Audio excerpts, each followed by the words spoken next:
मी भुजबळ साहेबांशी बोललेलो नाही, पण बोलल्यानंतर मी निश्चित तुम्हाला सांगेन. मला वाटतं अजितदादा पवार त्यांनी साधारणपणे अर्ध उपमुख्यमंत्रीपद म्हणजे अर्धा कालावधी त्यांनी स्वतःकडे घेतला असावा आणि उरलेला अर्धा कालावधी माननीय भुजबळ साहेबांना उपमुख्यमंत्रीपद देणार असावेत.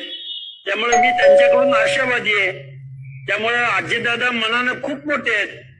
त्यामुळं उपमुख्यमंत्री पद काही कालावधीनंतर ते भुजबळ साहेबांना देतील असं मला वाटतं. अरे भुजबळांना डावलण्याचं कारण काय वाटतं? नाही, डावलण्याचं कारण आहे बघा, अजितदादांचा एकूण वकूफ पाहता अजितदादांनी खरं तर ओबीसीचा आवाज असणाऱ्या छगनरावजी भुजबळ साहेबांना मंत्रिमंडळात घ्यायला हवं होतं. असं आज कालपासून शेकडो लोकांचे कॉल आम्हाला येत आहेत.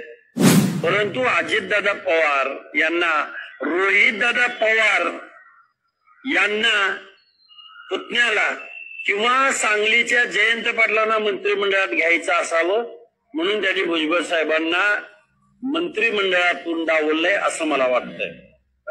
ओबीसींना प्रतिनिधित्व या मंत्रिमंडळात बऱ्यापैकी मिळालेलं आहे, मात्र पडळकरांना डावलण्यात येते, भुजबळांना डावलण्यात येते.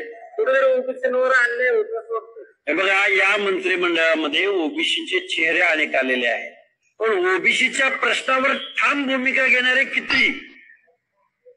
एका बाजूला आम्हाला धनंजय मुंडे साहेबांना मंत्रिमंडळात स्थान मिळालं, आनंद आहे. एका बाजूला पंकजाताईंना स्थान मिळणं याचाही आनंद आहे.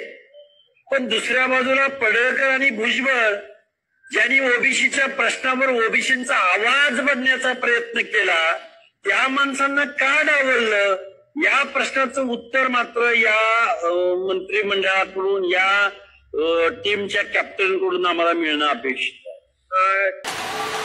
संतोष देशमुख यांची हत्या झाली, तिथं संभाजीराजे भेटायला गेले होते. त्यावेळेस संभाजीराजेंनी भूमिका घेतली होती की आणि मागणी केली होती अजितदादांकडे की धनंजय मुंडेंना मंत्रिमंडळात घेऊ नका, त्यांच्याच समर्थकांकडनं हे हत्याकांड झाले. हे बघा, मला वाटतंय इथं गुन्हेगार हा गुन्हेगार असतो, गुन्हेगाराला जात पात नसते आणि गुन्हेगारीचं समर्थन कोणीही व्यक्ती करू शकत नाही. आणि धनंजय मुंडे साहेब, पंकजाताई मुंडे हे लोकनेते आहेत.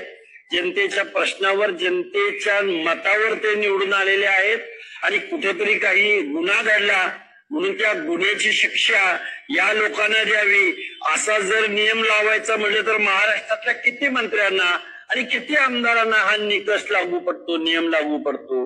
आम्ही उद्या आरोप करू शकतो. मला वाटतंय या अशा पद्धतीचं राजकारण, त्याला जातीयवादाचा रंग देणं, गुन्हेगारीला जातीयवादाचा रंग देणं हे इथल्या नेत्यांना शोभत नाही आणि संभाजी भोसलेंना तर अजिबात शोभत नाही.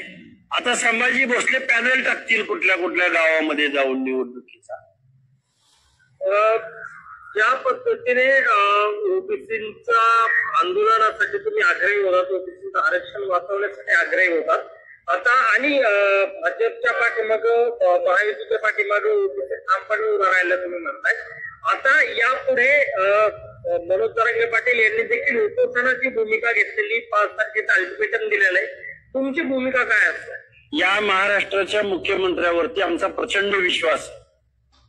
हे महाराष्ट्राचे मुख्यमंत्री संविधानात्मक ज्या तरतुदी आहेत, कोर्टाची जी जजमेंट आहेत आणि ओबीसींच्या न्याय हक्काचं जे आरक्षण आहे, या आरक्षणाला धक्का लागू देणार नाहीत असा आमचा प्रचंड विश्वास आहे.